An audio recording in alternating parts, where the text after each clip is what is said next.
நாம் மட்டன் எலும்பு குழம்பு செய்வதற்கு 1/4 கிலோ மட்டன், 1/4 கிலோ எலும்பு எடுத்துக்கொள்ள வேண்டும்.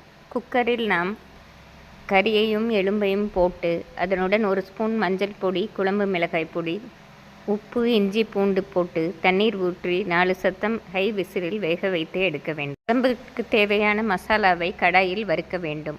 3 ஸ்பூன் மல்லி, 8 காய்ந்த மிளகாய், ஜீரகம், மிளகு, பட்டை, கிராம்பு, சோம்பு, சின்ன வெங்காயம், தக்காளி, பூண்டு போட்டு வறுத்து அதனுடன் தேங்காயும் சேர்த்து நன்றாக வதக்கி மிக்சியில் அரைத்து வைக்க வேண்டும். பின் ஒரு கடாயில் நல்லெண்ணெய் போட்டு ஜீரகம், பட்டை போட்டு நறுக்கிய வெங்காயத்தை போட்டு அதனுடன் இஞ்சி பூண்டையும் போட்டு வதங்கவும், வேக வைத்த கறியை போட்டு மசாலாவை அரைத்த மசாலாவையும் போட்டு நன்று வதக்கி கறி வேக வைத்த தண்ணீரை ஊற்றி ஒரு கொதி ஹையில் வைத்து மிதமான தீயில் எண்ணெய் பிரியும் வரை வைத்து எடுத்தோம் என்றால் அருமையான கறி குழம்பு ரெடி.